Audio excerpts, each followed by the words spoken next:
Hello everyone.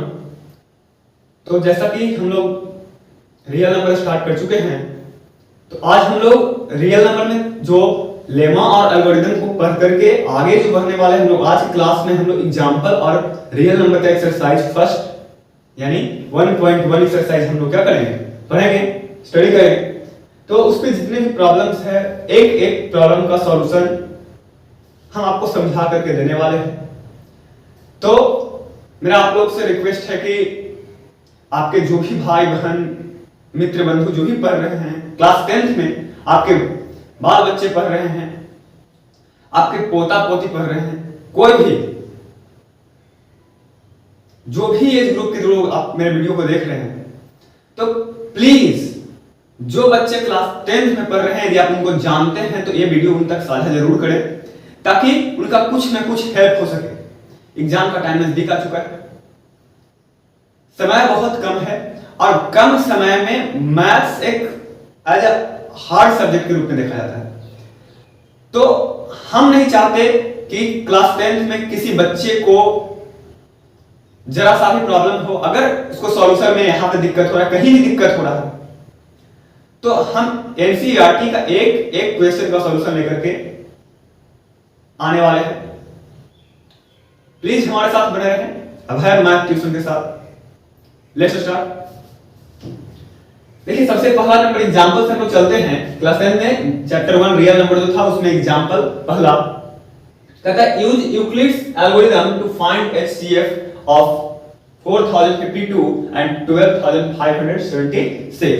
देखिए, सबसे पहली बात होता क्या है कि यूक्लिड एल्गोरिथम क्या करना है, यूक्लिड एल्गोरिथम का यूज करना है किसके लिए, एचसीएफ फाइंड करने के लिए। तो देखिएगा यहां सॉल्यूशन करेंगे हम लोग। 12576 is greater than 4052, यानी कि 12576 जो है 4052 से क्या है, बड़ा है।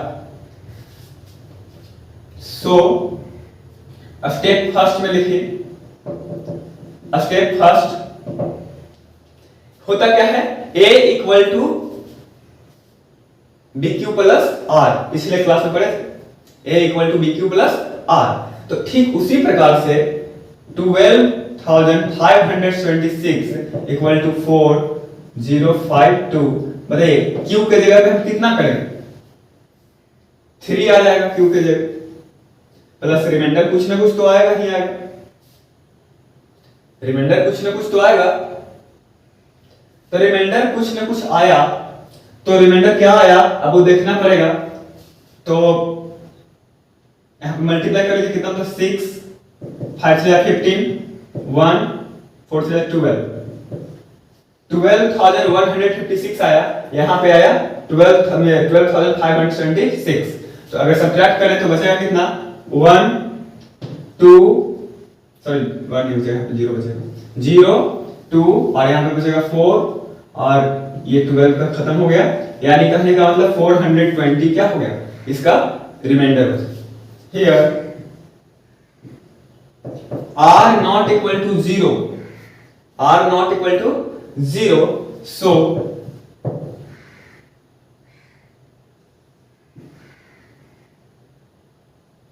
use Euclid's algorithm again.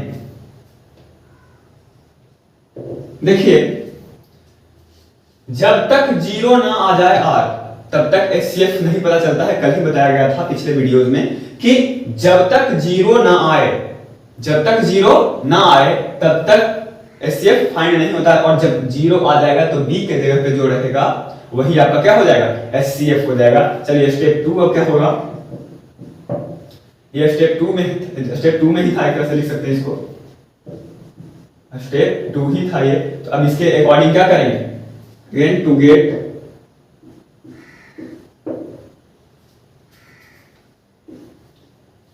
ये जो है एज ए के रूप में काम करेगा, 4502 इक्वल टू 420 इंटू। अब बताइए 420 में हम कितना से मल्टीप्लाई करें कि इतना के लगभग बराबर आए, यानी कहने का मतलब से डिवाइड करते हैं वैसे कितना लगाएंगे। तो देखिए अगर 10 बार में लगाते हैं तो ये 10 बार में लगाएंगे, 10 टाइम्स लगाएंगे तो 4200 हो जाएगा। 9 टाइम्स लगाएंगे, 9 टाइम्स में लगाइए कितना होगा 9 टाइम्स में, और कितना बचेगा रिमाइंडर में जो देखिएगा 0, 9 2 18, 4 9 36, 36 और 1 37। अब देखिए सब्ट्रैक्ट करेंगे, 2 से 0 गया तो 2, 5 से 8 जाएगा, 15 से 8 गया तो 7, 9 से 7 गया तो 2, यानी 272 हो गया। अब 272 हो गया, अभी भी r 0 के बराबर नहीं है। स्टेप 3, ये r not equal to 0, so use Euclid's algorithm again। फिर से यूक्लिड्स एल्गोरिथम को क्या करना है, करना ही है। तो चलिए क्या हो जाएगा 420 ये जो है आगे आ जाएगा, फिर 272 इनटू, अब इसमें कितना से मल्टीप्लाई करेंगे तो कितना से करना पड़ेगा 1 से, क्योंकि 2 टाइम्स में करेंगे तो 554 हो जाएगा, 544 हो जाएगा, 544 हो जाएगा, इसीलिए हम 1 टाइम्स में करते हैं। अब बताइए 0 से 2 जाएगा, 0 से 2 जाएगा तो कितना बचेगा 8, फिर ये 11 से 7 गया तो कितना बचेगा 4, और फिर 3 से 2 गया तो कितना बचेगा 1। अब ये 272 अभी भी नहीं आया तो स्टेप 4 में क्या करेंगे, वैसे ही लिख देंगे r not equal to 0, बाकी use Euclid algorithm again to get. अब क्या करेंगे 272 है जो आगे आएगा, फिर इक्वल टू में क्या होगा 148 इनटू 148 मल्टीप्लाई अगर 2 करते हैं तो 296 आता है, जो कि इससे क्या हो जाता है ज्यादा हो जाता है, तो हम लोग क्या लगाएंगे कम ही लगाएंगे। इक्वल टू में प्लस में क्या हो जाएगा 2 से 8 जाएगा, बचेगा कितना 4, फिर यहां से 6 से 4 गया तो 2, और फिर यहाँ पे 2 से 1 यानी 124। अभी भी r नॉट इक्वल टू क्या है, स्टेप 5 चलेगा, स्टेप 5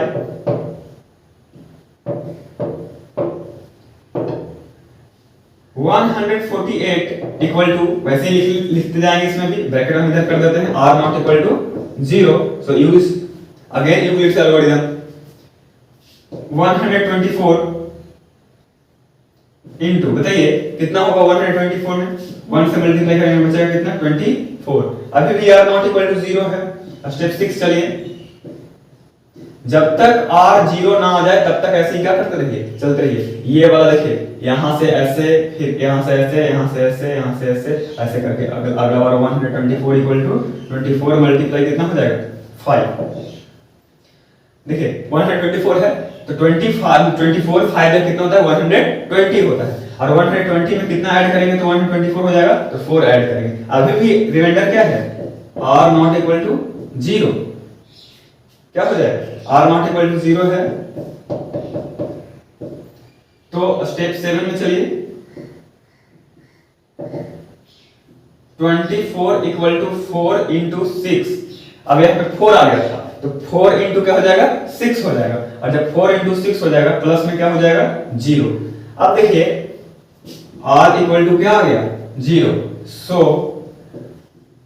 HCF इक्वल टू, जो भी दिया हुआ HCF किसका पूछ रहा है 4052 एंड 12576 इक्वल टू HCF कितना से कटा, b इक्वल टू क्या होता है HCF होता है, v ही ना HCF होता है, तो b HCF होता है तो b का वैल्यू कितना है 4, तो b कितना हो गया 4 हो गया।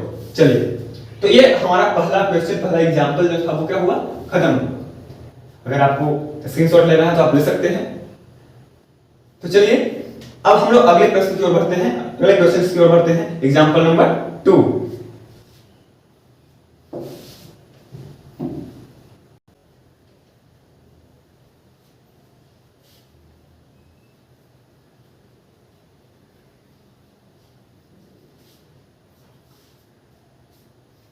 एग्जांपल नंबर 2 में है, कहता है so that every positive even integer is the form of 2q and every positive odd integer is the form of 2q plus 1 where q is some integer। यानी कहता है कि जो भी ऑड इंटीजर है वो 2q प्लस 1 के रूप में होता है, ये आप शो कीजिए। और जो भी इवन इंटीजर है वो 2q के रूप में होता है, यही आपको शो करना है। 2q के रूप में होता है, देखिए दिया हुआ है 2q, शो क्या करना है, हम शॉर्ट में लिख देते हैं कि शो क्या करना है, इवन को क्या करना है 2q, एंड ऑड को क्या करना है 2q प्लस 1। ठीक है, तो एग्जांपल नंबर 2 था ये। सॉल्यूशन में देखेंगे तो सबसे पहली बात देखिए, जितना भी यहां दिया हुआ है 2q दिया हुआ है, 2q प्लस 1 दिया हुआ है, जो भी दिया हुआ है तो b का वैल्यू क्या मानिए, उतना ही मानिए। Let b equal to 2, b क्या है 2 है। ठीक है, तो अब बताइए b का वैल्यू क्या हो गया 2 हो गया, so a equal to bq plus r equal to 2q plus r हो जाएगा। यहां पे क्या हो जाएगा, a बराबर 2q प्लस r हो जाएगा। r equal to 0 1। देखिए b इक्वल टू 2 है, b इक्वल टू 2 है, दैट मीन्स कि डिवाइजर जो है 2 है। कभी भी रिमाइंडर जो होता है वो डिवाइजर से ज्यादा नहीं आता है, तो यहाँ पे b जो होता है वो डिवाइजर होता है। b जब डिवाइजर है तो डिवाइजर 0 और 1, डिवाइजर जो है वो क्या है 2 है, और डिवाइजर से कम ही आता है, जो रिमाइंडर होता है वो क्या आता है कम ही आता है, तो रिमाइंडर क्या हो गया 0 और 1 हो जाएगा। दैट मीन्स कि जो भी है यहाँ पे a equal to 2q plus 0 equal to 2q, और a equal to 2q plus 1। देखिए यहां पे a equal to 2q plus 0 किए तो 2q हो गया, और यहां पे a equal to 2q plus 1 किए, यहां पे तो कुछ ऐड वगैरह होगा नहीं क्योंकि q है, यहां पे क्या है पता, q है, तो q क्या है इंटीजर है, तो q इंटीजर है, यदि तो हमको तो पता नहीं कि q का वैल्यू कितना है, तो हम निकाल नहीं सकते, तो 2q प्लस 1 हो गया और 2q हो गया ये। ठीक है, यहां पे 2q जो है which is divisible by 2, which is not divisible by 2। देखिए ये 2q के रूप में है, 2q by 2 करते हैं तो 2 से 2 कैंसिल हो जाएगा, q सिर्फ बचेगा, यानी दैट मींस कि ये नंबर जो 2q है वो डिविजिबल है क्या से 2 से। अगला नंबर पे आते हैं a इक्वल टू, यहाँ पे r का वैल्यू पुट किए थे 0 तो 2q आया, r का वैल्यू पुट किए 1, क्या है 2q plus 1 which is not divisible by 2, क्यों कैसे नहीं है डिविजिबल, तो 2q प्लस 1 by 2 करते हैं, तो देखिए यहाँ पे होता क्या है 2q बाई 2 प्लस 1 बाई 2, तो 2q q से 2 से 2 कट गया, q बचा यहाँ पे, और प्लस में 1 बाई 2 जो क्या है फ्रैक्शनल पार्ट है। कहते हैं the number which is exactly divisible by 2 is called even number. जो पूरा पूरा कट जाए उसको इवन नंबर बोलते हैं, जो न कटे उसको क्या बोलते हैं ऑड नंबर बोलते हैं। दैट मींस कि यहाँ पे जो 2q प्लस 1 है वो क्या हो गया नॉट डिविजिबल है, और नॉट डिविजिबल है तो ये क्या होगा ऑड नंबर, और ये क्या होगा इवन नंबर। आगे लिखेंगे इसमें hence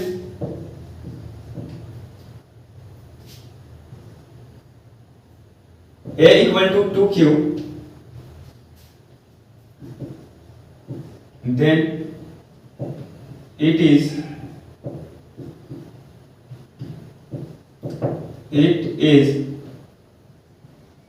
even positive number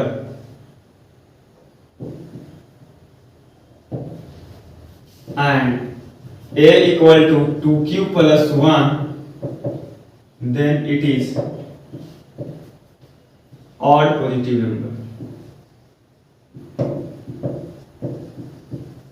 देखिए 2q था तो 2q जो आया वो क्या आया इवन आया, और 2q प्लस 1 जो आया वो क्या आया और आया। ठीक है, तो ये था हमारा सेकंड नंबर क्वेश्चन, चाहेंगे तो ऐसे ले सकते हैं। अब देखिए अब हम लोग एग्जांपल नंबर 3 पे चलेंगे, तो चलिए एग्जांपल नंबर 3 पे चलते हैं।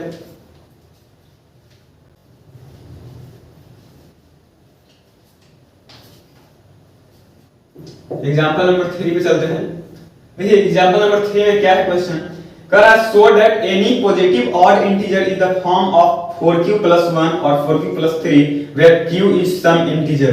देखिए कहता है ऑड इंटीजर जो है, क्वेश्चन में बोला गया है ऑड इंटीजर जो है 4q + 1 और 4q + 3 के रूप में होता है।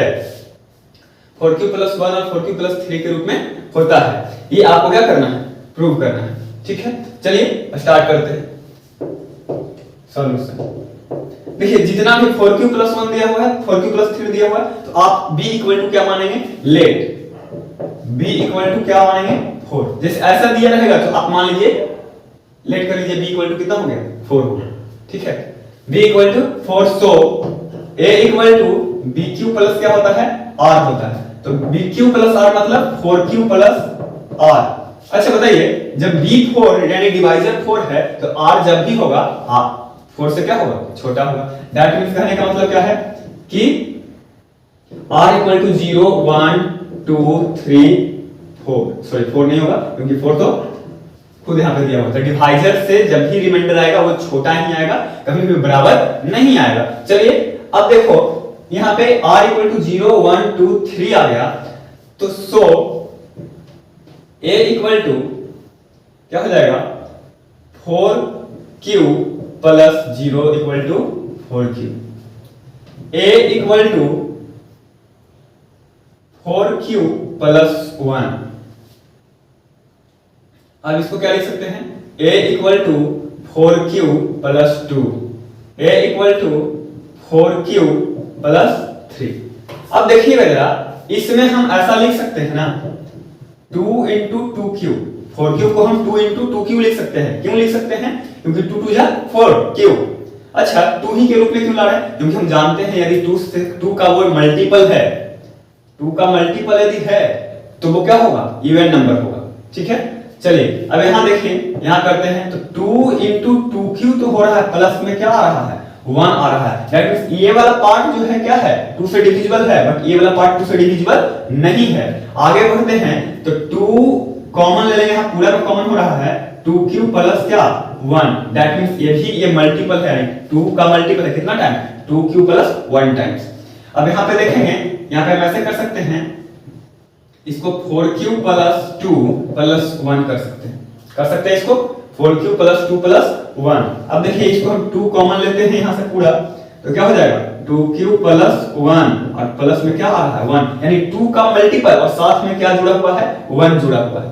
ठीक है, अब आप पिछले ही जो क्वेश्चन था एग्जांपल नंबर 2, उसमें आप देखे थे कि यदि 2q + 1 आ रहा है तो वो क्या होता है ऑड होता है। ये भी तो कुछ इंटीजर ही है, तो 2q + 1 आता है तो क्या होता है ऑड होता है, और 2q के रूप में आता है तो वो क्या होता है इवन होता है।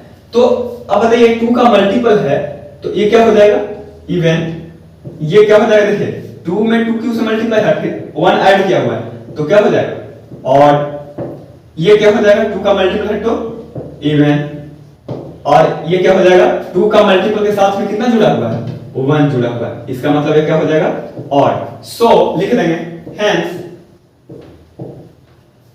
Odd positive integer is the form of 4q + 1 और 4q + 3। देखिए जो बोल रहा था यहाँ पे 4q + 1 और 4q + 3 के रूप में होता है। देखिए 4q + 1 था तो क्या आया है ऑड, और 4q + 3 था तो क्या आया है ऑड, यानी लिख देंगे odd positive integer in the form of 4q + 1 और 4q + क्या 3। तो ये आपका एग्जांपल नंबर 3 क्या हो गया कंप्लीट हो गया।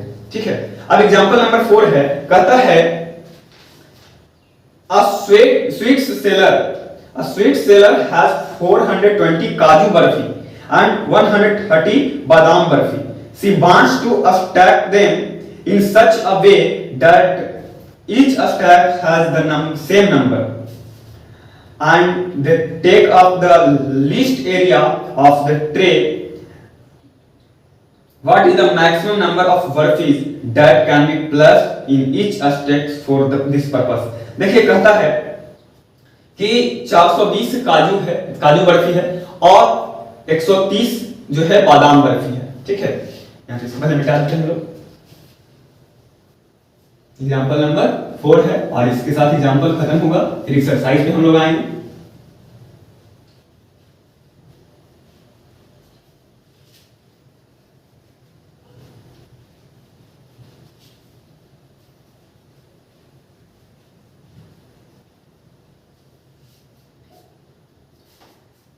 देखिए कहता है सबसे पहली बात, क्वेश्चन नंबर एग्जांपल नंबर जो 4 है वो बोला कि 420 काजू बर्फी कितना है?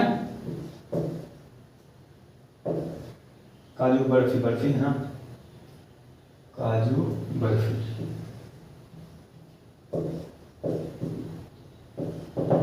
420 और बादाम बर्फी कितना है?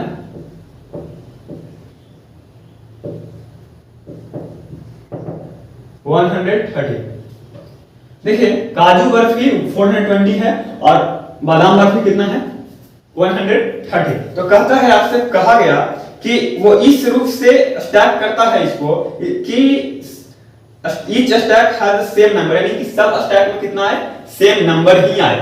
ठीक है, ज्यादा कम ना आए। ठीक है, और and they take up least area of the tray, यानी कि वो कम से कम जगह भी क्या करे? ले। ठीक है, तो ये काजू बर्फी और उसको बादाम बर्फी रखना है और सब में ये भी जो है बटे तो बराबर बराबर बटे, ये भी बटे तो क्या बटे? बराबर बराबर बटे। जब ऐसा होता है कि बराबर बराबर बटे, ठीक है, इस रूप में, तो आप क्या निकालते हैं? HCF निकालते हैं। क्या निकालेंगे? HCF लिख देंगे, required बर्फीज, required number of burfis is equal to HCF of 420 and 130। 420 और 130 का क्या निकालते हैं? HCF निकालते हैं। तो आप बाय यूक्लिड्स एल्गोरिथम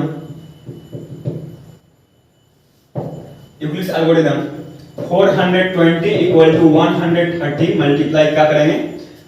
13 3 जा 3 टाइम्स में कटेगा, कितना बचेगा यहाँ पे? 30। अब बताइए 30 यहाँ पे आया तो 130 इक्वल टू 30 मल्टीप्लाई कितना? 4 प्लस में कितना? 10 और 30 इक्वल टू 10 इंटू 3 प्लस क्या हो जाएगा? 0। अब तो ये निकालना जानते हैं यूक्लिड्स एल्गोरिथम से। तो HCF कितना आया? R इक्वल टू क्या है? 0।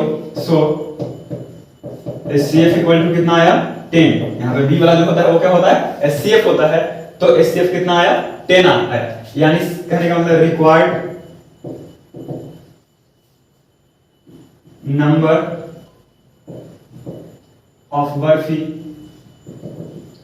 इक्वल टू कितना? 10। यानी 10-10 का स्टैक लगाएगा तो बराबर बराबर नंबर भी होगा और वो कम से कम एरिया भी क्या करेगा? घेरेगा। यानी 10 बर्फी काजू वाला और 10 बादाम वाला, यानी 10-10 का दोनों सब में जो है कि 10-10 का स्टैक लगाएगा। रैक जो लगाएगा वो कितना का लगाएगा? 10-10 का लगाएगा। तो वो क्या हो जाएगा? लिस्ट एरिया भी घेरेगा और उसके साथ साथ सब बराबर बराबर भागों में बटेगा। तो चलिए ये था आपका एग्जांपल नंबर 4। उसके बाद हम लोग आते हैं एक्सरसाइज पे। ठीक है, तो एक्सरसाइज पे 1.1 एक्सरसाइज में मात्र 5 क्वेश्चन है। 5 क्वेश्चन में सबसे पहला जो क्वेश्चन है वो आपको बनाने के लिए है क्योंकि आप पढ़ चुके हैं। तो एक्सरसाइज में अगर देखा जाए एक्सरसाइज 1.1 फर्स्ट नंबर क्वेश्चन, तो यूक्लिड्स डिवीजन एल्गोरिथम का उपयोग करके 135 एंड पहला नंबर क्वेश्चन है 135 एंड 225 का क्या करना है? 225 का HCF निकालना है। दूसरा नंबर क्वेश्चन है वो उसी तरह का, उसी में दूसरा क्वेश्चन है 196 ये फर्स्ट का ही है 196 एंड 38,220 और थर्ड नंबर जो क्वेश्चन है वो है 867 एंड 225, 867 एंड 225। तो ये क्वेश्चन, ये 3 क्वेश्चन आप लोगों के लिए होमवर्क में रहा, आप लोग कंप्लीट करके रखें इसको। हम कल इस 1.1 एक्सरसाइज टोटल का सॉल्यूशन करेंगे, ठीक है। आज 4 क्वेश्चन पढ़ लिए हम लोग, एग्जाम्पल में जितना भी था 1 2 3 4 4 पढ़ लिए। मिलते हैं अगले वीडियो में, तब तक बने रहिए।